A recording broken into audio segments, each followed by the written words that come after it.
They didn't pay too much attention to it. That evening they went back and they stayed, they all, 6 of them stayed in one room in 2 beds, 3 in a bed, and the next day they came back by train to Metz. A few days later in the Detroit paper, in the German paper that came out of Detroit every evening, and what the name of the paper was the Detroit Offenblatt, that means the evening news. And so there it said in there that among the visitors at Mackinac Island over a period of a few days was the son of the President of the United States, the son of Theodore Roosevelt. So she said she doesn't know which one of the, there were several young guys in that group. She said she doesn't know which one it was. But so it was a very popular spot, even way back then. This was probably around about 1907, Mother said, when they went there, just about a year before she was married. Hi. Well, anyway, we got held up there a bit. These girls slept 3 in a bed for the night, and the next day, of course, they took the train back to Metz. And Mother said it was kind of interesting that this place where the girls stayed overnight, 3 in a bed, is that, of course, the bathroom facilities were out in the backyard. But, and she said, later on in the evening, she said they had to go to the bathroom. And lo and behold, when they got out to this place, she said, here was a lamp that was lit in there. That lamp would stay lit all night. You know, a night light in the bathroom, but of course it was a kerosene lamp. She thought that was pretty cute. She said, ordinarily, she said, if you were on the farm and you had to go to the bathroom at night, you took a lantern with you. But she said, here, the lamp stayed on there all night. We mentioned the,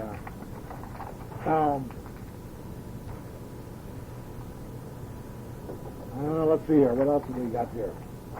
Now, I want to get back now to Mother working at the General Hardee's store in Metz as a young girl. And now she said that when it became a fact that she was going to marry Dad, they immediately started to lay away items for the home that they would have in Rogers City. And so they began to buy furniture. Alma bought it through Carson, Perry, Scott, and Alpina. They just bought it on the Hardee's General Store order. So they bought a set of dining room chairs. Original ones, they were kind of squared with a curved back. I think my brother George has one even today. They bought a kitchen cabinet, and I still have the base of that kitchen cabinet in the form of a table in my basement. I use it to tie flies. And they bought dishes and knives and forks and spoons, and they bought some bedding material, I suppose sheets and pillowcases, and a lot of other things that they bought so that they would have that stuff. Mother also bought a sewing machine, and she had had that sewing machine before already, but that had been purchased from Carson Scott.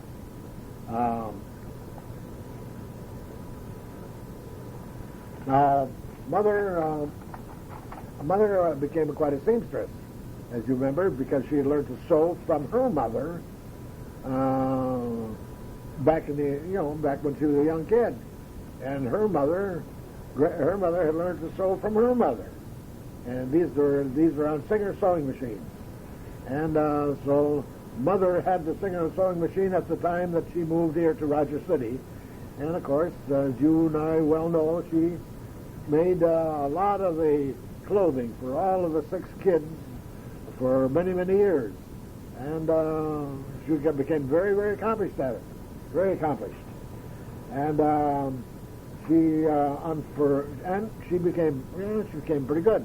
And I don't know for who, but Ernestine reminded me of the fact that Mother at one time made wedding dresses for friends. Now, she didn't do it as a general business, but and I don't think that she probably charged anybody, but if somebody came to her with the material and the pattern, she did make dresses for some of her friends for their weddings. And now, however, Mother's number 1 hobby was gardening, flower gardening. In the garden, she was in her glory. That's where she loved to get her fingers and hands right into the dirt. She just plain knew how to grow flowers, from the seed to the full-grown bloom, you might say. And didn't make any difference, as you probably remember. There were the roses, all kinds. There were the pansies and the carnations, and the delphiniums and the daisies, and the sweet peas and the zinnias, and the phlox and the chrysanthemums, and the lilies and the tulips and the iris, just to name a few. She loved to give away flowers, and she loved to give away plants. She loved to help people start gardens of their own. She purposely raised more and more plants than she could possibly use because she wanted to give them away to somebody else. And she gave away just hundreds and hundreds and hundreds of plants to neighbors who wanted to start flower gardens. She had a lot of knowledge about plants and plant foods. She used to attend all the classes that were given by the extension departments on the growing of flowers.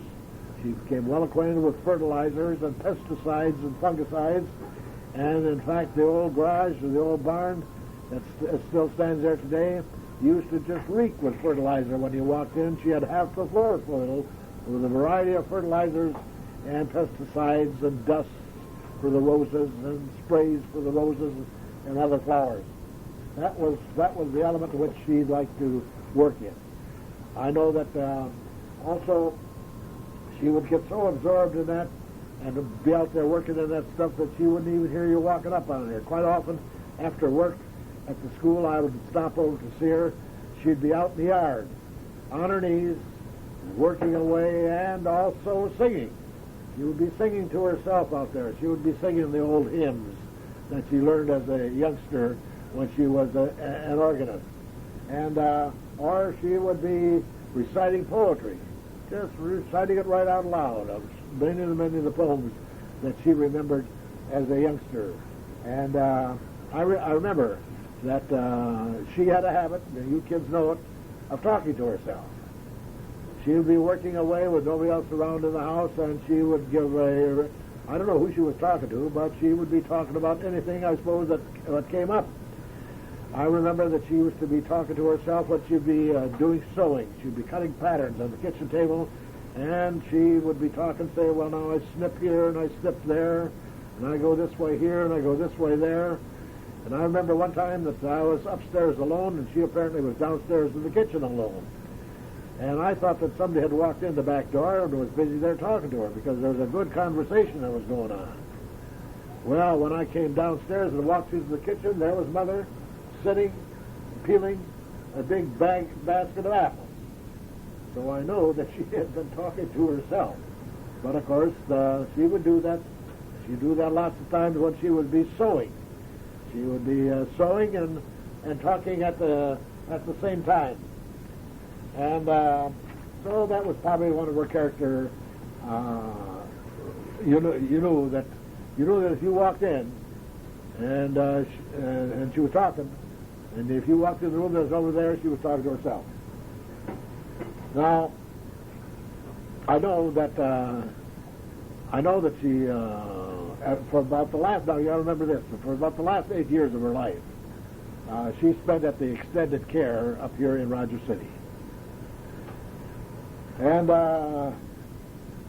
she was very, very satisfied there. She often said, where could it be any better? She said, I know I can't take care of myself. It takes too much care for any of the families to take care of me. She said, this is just fine. And she was very, very content there.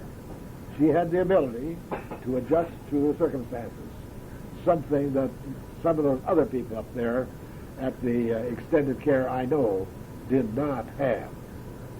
Now, she took a very active part in the activities that went on at that extended care. And quite often you would go up there, and Mother was the form of the entertainment. She would be talking about old times or telling people what it was like in the early days of Rogers City. Other times, Mother would be entertaining them by reciting poetry. She apparently remembered almost every poem that she had ever read and could recite those by heart. Even when she was up in her 80s, up in her 90s, she still knew those poems that came out of her youth and out of her young days. And most of the songs, of course, that she knew as an organist in St. Peter's Church in Metz, she knew. And a good number of those people, of course, some of them she could sing in English, others she sang in German.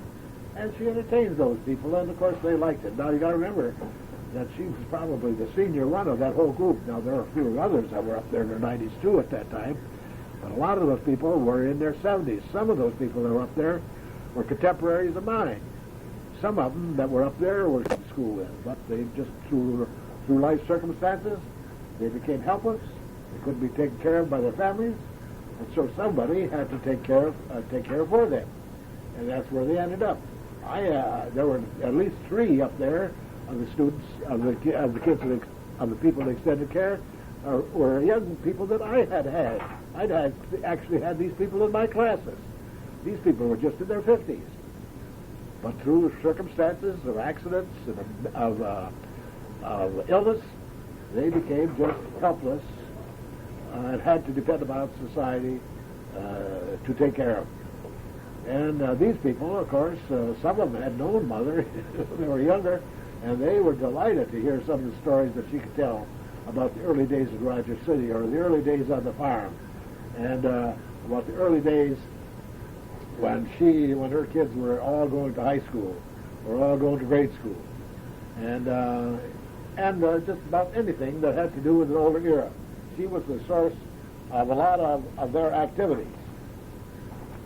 Now, not, of course, a lot of the things that on Mother, especially in the later years, came out of the past. Now, I know that as a youngster, she would quite often talk about some of the things that she learned as a youngster. As, for example, she learned how to sew from her mother. She learned how to knit. She learned how to crochet. She learned how to can food and bake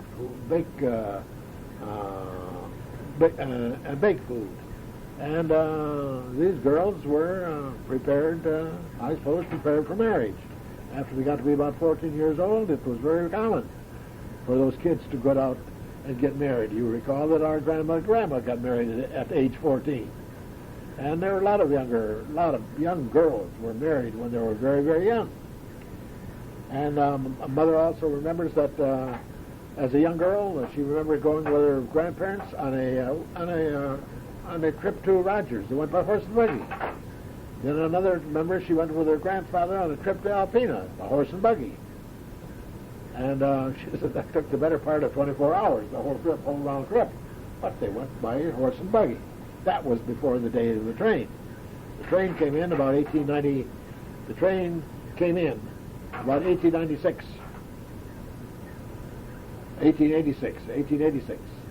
into the Metz area. And she said there was a time before that, a couple of years before that, where she went all the way to Alpena with my grandfather before the train was in there. Now, it just so happens that the D&M train, when it came into Metz, Mother was about 5 or 6 years old. It crossed about 3/4 of a mile of Grambua property. And so they had an excellent chance, she said, every short little while they would go over and just walk across the field for a short distance, 1/4 of a mile, and you could see the gang of men in there making that right-of-way, building that right-of-way, and putting down the ties, putting down the rails, and nailing the rails. It was a very, very interesting procedure, heavy, very heavy. There were men and horses and wagons of all types of descriptions in there. There was a big, big gang of men to build that track. You see, the track went from Alpena to Posen, it went to to Metz to South Rogers, and then to Hawks, and then to Middlesbrough, and then to Onaway, and then to Tower, then to LaGrange, then to our Loa State Park, which is on Null Lake, and then up to Sheboygan. And she said that after that train was in, probably, she says she doesn't remember when, but she was a young girl, she remembers getting out of the train with her mother, and they went to Alpena. Mother wanted to do a little shopping there. They stayed overnight with some friends, and the next day they came back to Metz. And then on another occasion, she and Grandpa Dramberg and Grandma Dramberg, they went to Detroit, and they stayed with the Zimmermans down there. and they stayed for several days. And I don't know just what was going on, but I think on one occasion, Mother said that Grandma consulted with a doctor down there. I don't know just what it was, but nevertheless, they went down to Detroit and they came back. They came back by train. And so that was, of course, a very common form of transportation in those days. And now, also, I often mentioned when my mother up there to extended care, and I visited her very, very frequently there. I used to go up at least twice a week, sometimes 3 times a week, and we always exchanged a lot of information. Mother always had a lot of mail. She wrote a lot of letters. She got a lot of letters, and I helped her answer some, and I just did a little shopping for her, but mostly just visited with her. And of course, she loved to talk about olden times. She didn't have any fear of the future, but her life was in back of her, and as a result, she would tell me stuff, I suppose, that she forgot to tell me in her younger days. And we talked about so many things that's what she loved. That's what she loved to do. And now, one of the jobs that one of the things that occurred in those later years, and this happened on several occasions, was that, and I dreaded it at the time, Mother would review her own funeral with me. Here's what she wanted done when she passed on. And boy, now that's kind of hard for me, her son. It was kind of hard for me to listen to that, and I have to say truthfully, if I heard it once, I heard it 6 times. And the last time I heard it was probably about 2 days before she passed away. She had everything right down to who were going to be the pallbearers. She knew what verses she wanted the minister to quote from the Bible for the sermon. And she knew what songs that she wanted the congregation to sing. She had the whole thing down pat, and she also wanted to make sure that a provision was made that there would be a lunch for the guests and friends, relatives who came to the funeral. And I should contact the ladies' aid to make sure that everything was in order. Well, everything, of course, was eventually in order, but I often said to Marion when I'd come back from one of those sessions that, boy, that's a hard job. I said, I need a drink of whiskey, maybe about 2, to settle me down. But that was all a part of life. Now, she of course, passed away at age 102, and just about 20 years almost to the day that our dad passed away at age 90. Nevertheless, he said, although he said he enjoyed the out of doors, he made up his mind right then and there. He said that life on a farm or being a lumberman did not appeal to him as a lifelong job. And now, also, as a young man, Dad said that he loved, along with the other young guys too, to go fishing. He loved to go to the Thunder Bay River, which we call the back of the river, the river, which was only about 1.25 miles away from the Grambua farm, somewhere in that area. And they would walk down there with their cane poles and fish the river for bass and for bullheads, primarily for those two, and pike. And this usually on a Sunday probably, or in the summertime later after hours, and they would go down there for a couple of hours to see what they could catch. And he said the river was full of fish. And he said there was no trick at all to get a good supply of fish, enough that would feed the family for a couple of days. And he said, well, we did. He said, when we caught a fish that was good size, we cleaned it right then, because we'd have to carry those things home in a gunny sack. There was no need to carry home excess baggage. So we cleaned them and cut off the heads, and so it made it easier for us. Well, then Henry and I would lug those sacks back to the farm. And usually, quite often, there was enough there for a couple of days. Now, another thing that Dad said where he really got interested in the fishing was that they found out that the creek that ran between the Dranberg and the Grambua property, that in the early spring of the year, there were fish in there called trout, brook trout.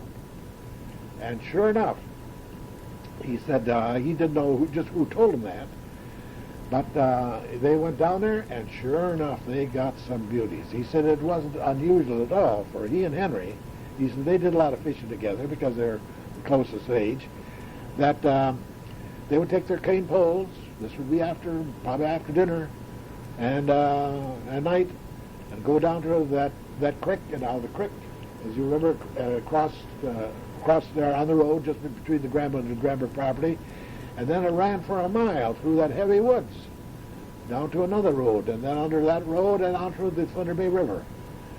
Well, in a lot of those deep holes, now that river wasn't very wide, but in places, Dad said, it would be 2-3 feet deep in holes. And boy, he said, sometimes, he said, you got into those holes, and you were fishing with crickets or worms or grasshoppers, and man, he said, that's how far you had to get.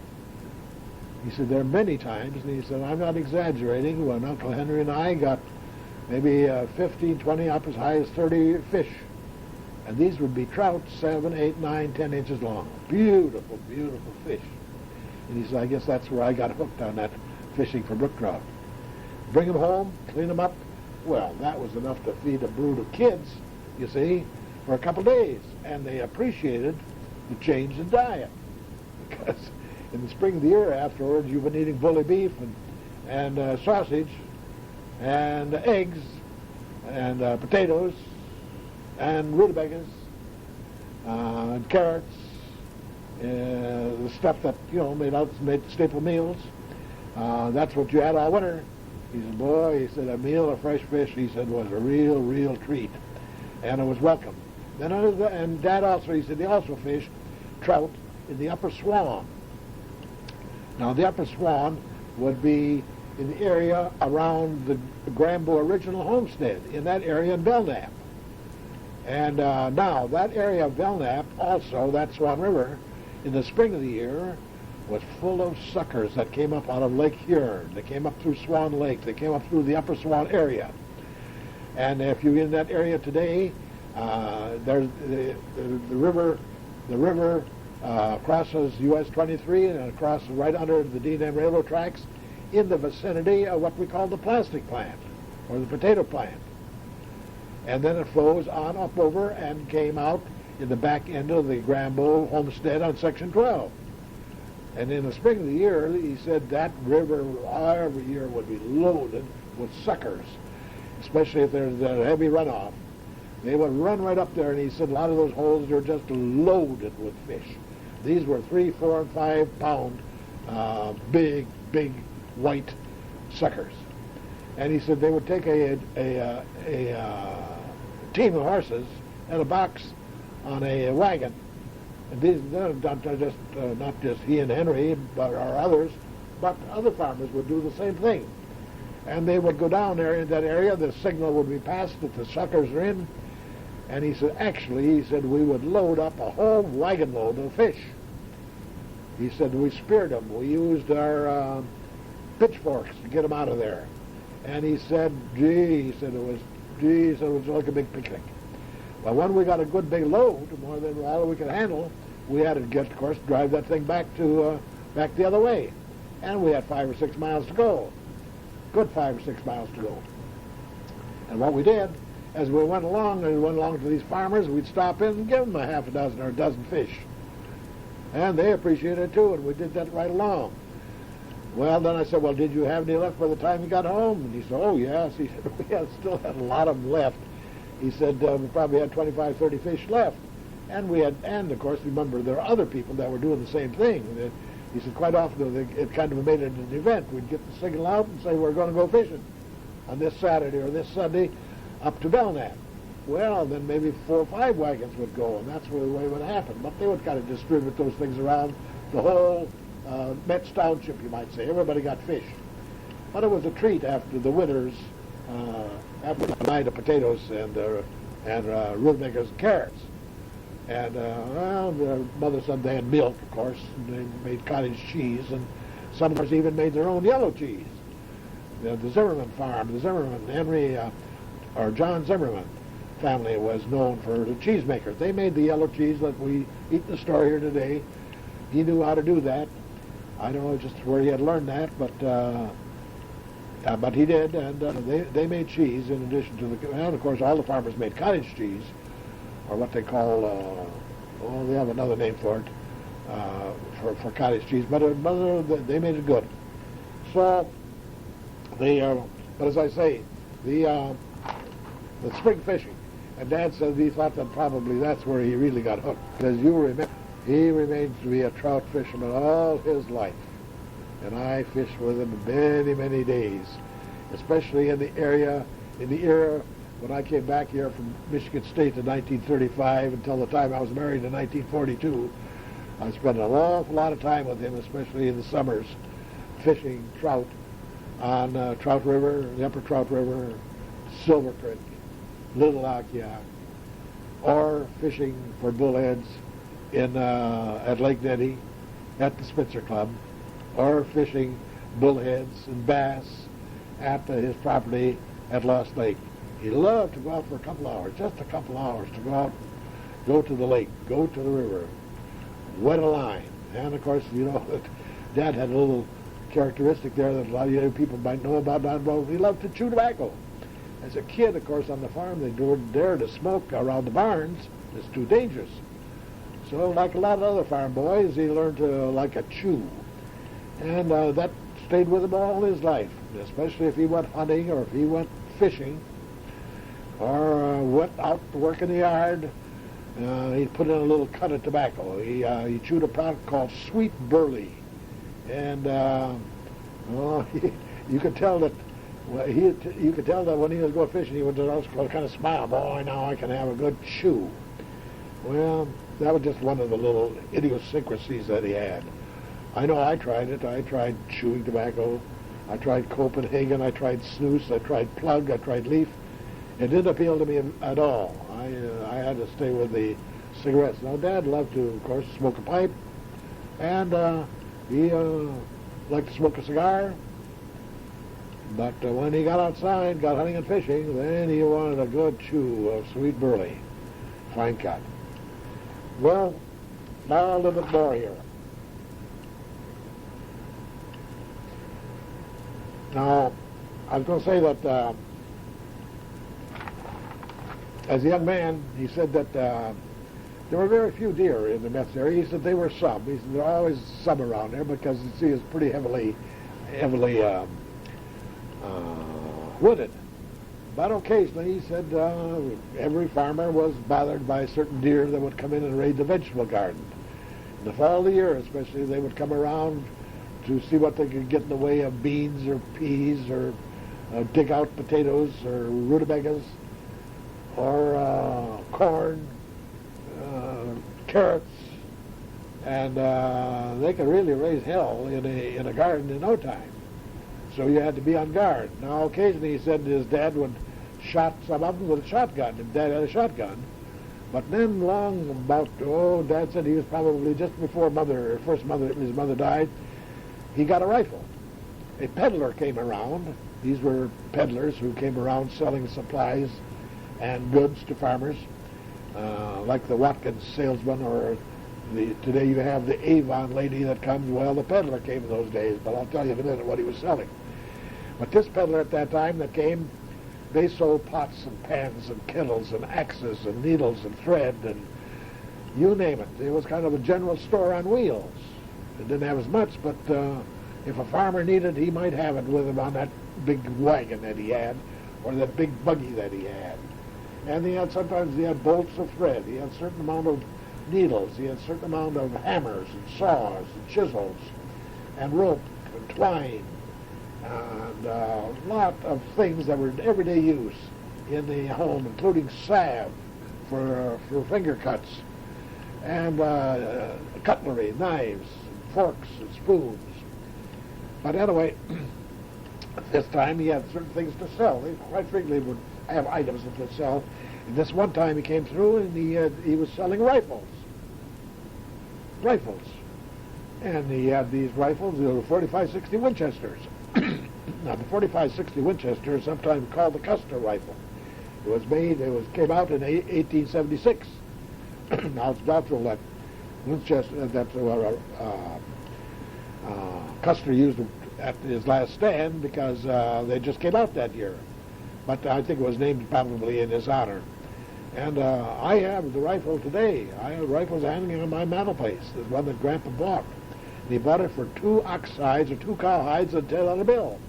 That plus about 3 or 4 boxes of shells. And that is the rifle, as I say, that Grandpa Grambua bought. Now, and he did until George got old enough to handle it himself, or Henry. He did shoot some deer with it. And, of course, the deer were welcome food, even though it was illegal. And there was a season, but when it's raiding in your garden, you dispose of it and say nothing, and you hope your neighbors say nothing too. Well, usually the neighbors didn't say anything because you shared the meat with them.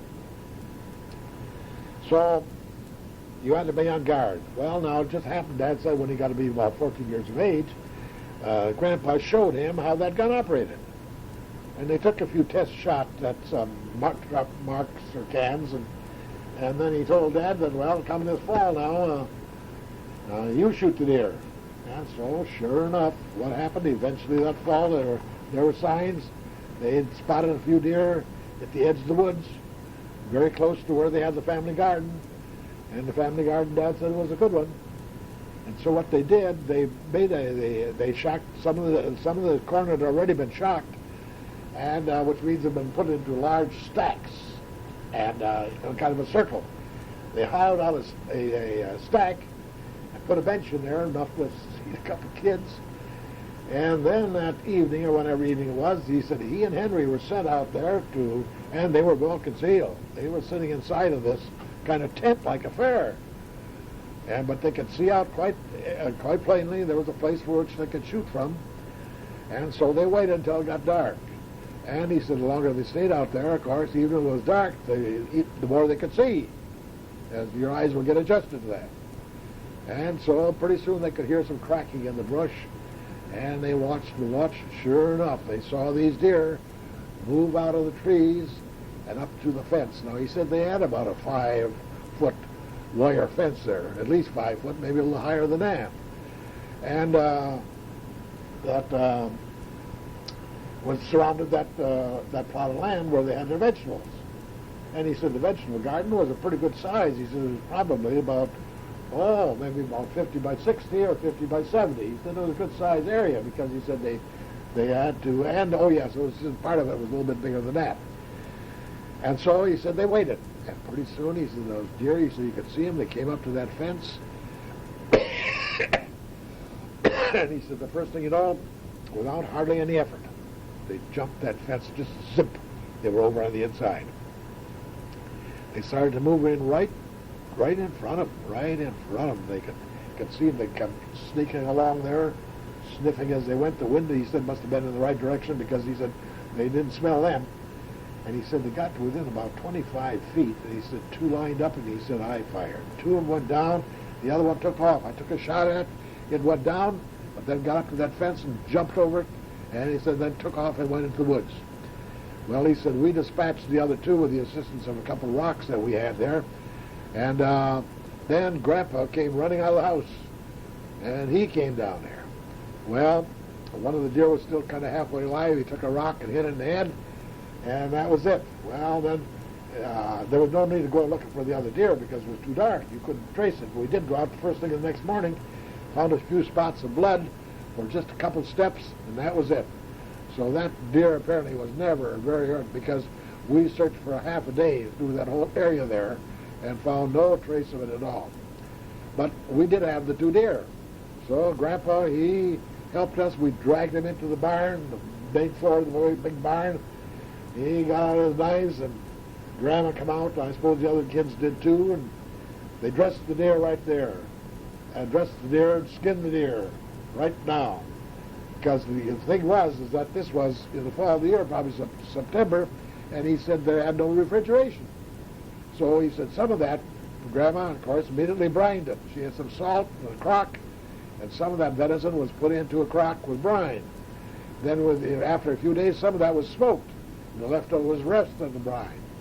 But then there were the other deer, and he said those are pretty good-sized deer. He said they probably, he said those, the deer that I shot, he said, probably cleaned up, pretty close to, I would say, maybe 80 pounds dressed, meat each. He said, they were good-sized deer. He said, we did save the liver, did save the heart, because that was very choice eating.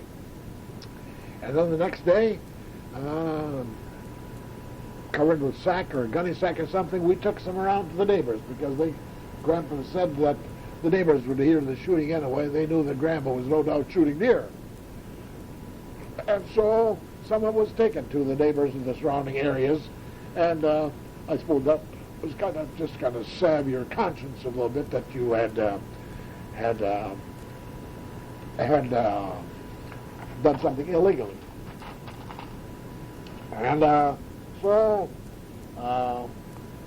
now Dad, I found out later, after he retired, he never hunted. During the years that the deer came back, when I started to hunt about 1935, he didn't hunt deer. There was some deer hunting going on. There was some deer hunting down near Turtle Lake, south of Hillman. There was some deer hunting went on every year, and part of some of the fellows who went to Drummond Island. But Dad never went. And he didn't have a rifle as such, except he had that old 45-60. But for some reason I wasn't interested. Then after he retired, in 1953, I was hunting, and he said he wanted to go hunting. So fine. Well, he got a rifle. He had Arnie get him a rifle from somebody in Detroit, a .348 Winchester, beautiful gun. And so I took Dad hunting. And I'll be darned, the first time he went out with me, after he got this yen again, he got a big, beautiful buck. That's the one that you see him. He had made into a Christmas card. And he was really thrilled. Well, when that happened that time, I congratulated him on his first deer. And that's when he told me this story, that he had actually got these deer way back when he was 14 years old. But he said because it was illegal, that was the season, he was underage to hunt, and he didn't have a license to hunt, and it was out of season. He said he thought, well, he better not say anything, and so he never did. He never said a word until he told me that day out there after this deer was downed, and I was busy helping him cleaning out. So you see that sometimes, I guess he said it's better not to say anything, and I guess that's right. He said sometimes he's better keep your mouth shut. He said you don't necessarily have to tell anything, he said, about anything. And I know that some of you kids never heard that story, that he actually had shot deer before, and I didn't, I know. But the deer meat was distributed. Now,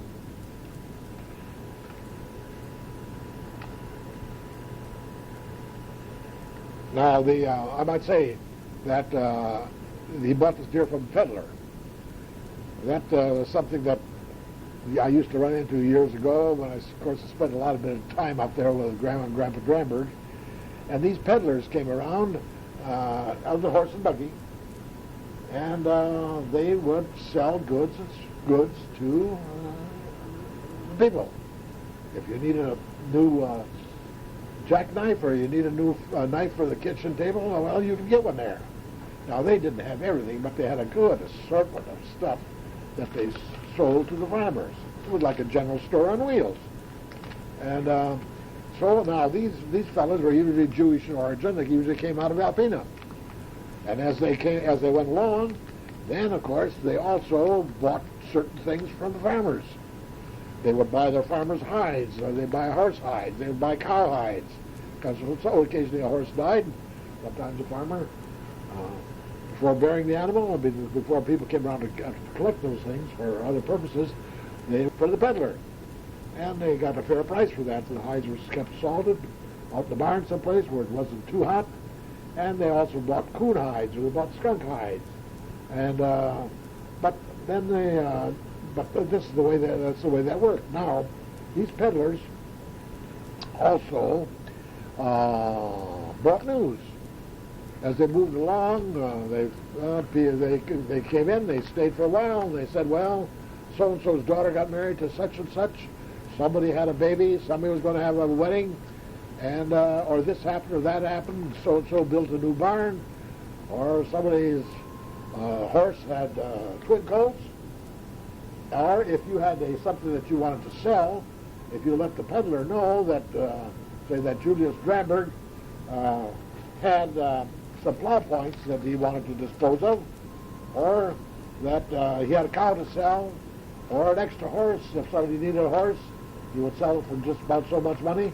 In other words, they were kind of in between. They were wholesale, retail barter people. And occasionally, and I remember one particular event that usually it happened to me in that area. And that was that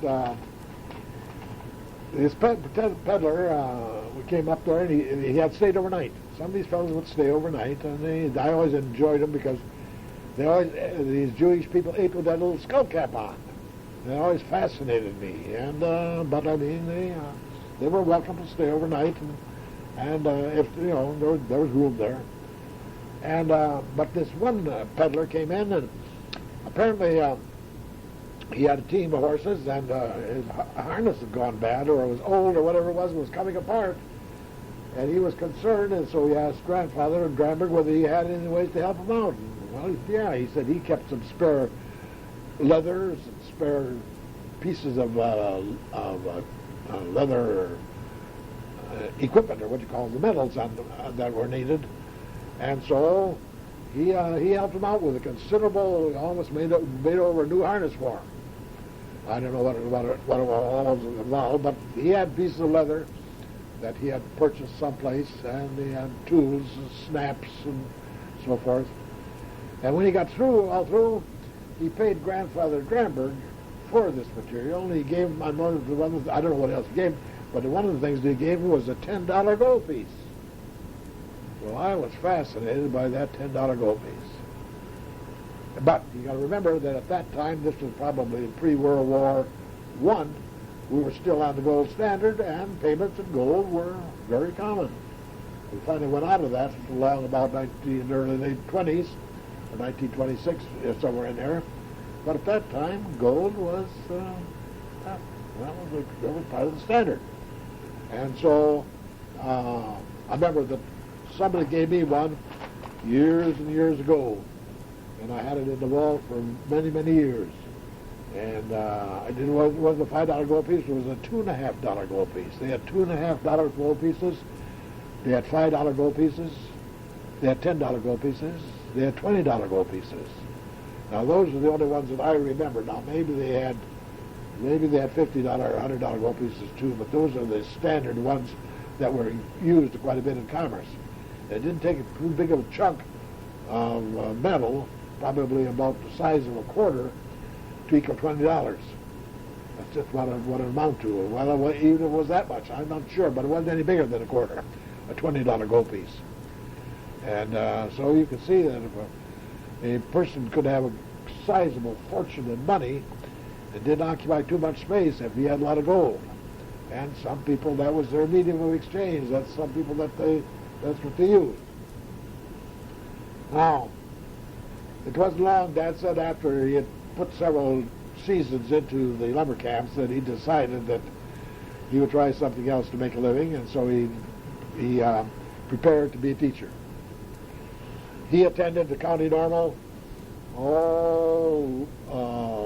along probably about 1889, when he was about 17, 18 years old. And the county normal at that time was in the village of Rogers.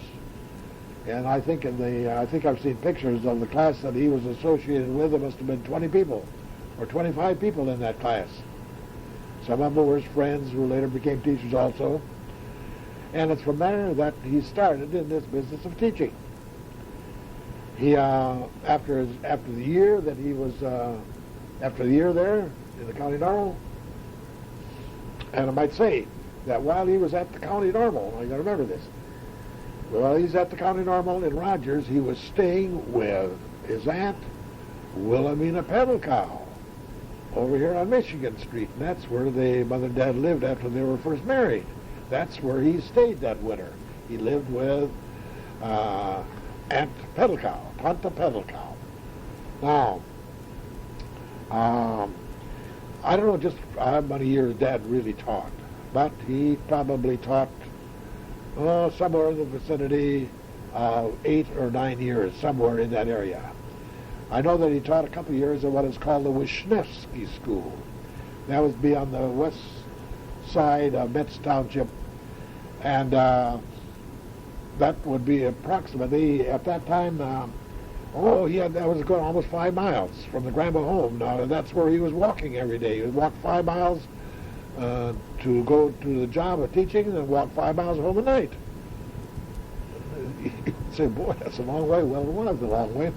But now, he said there were a couple times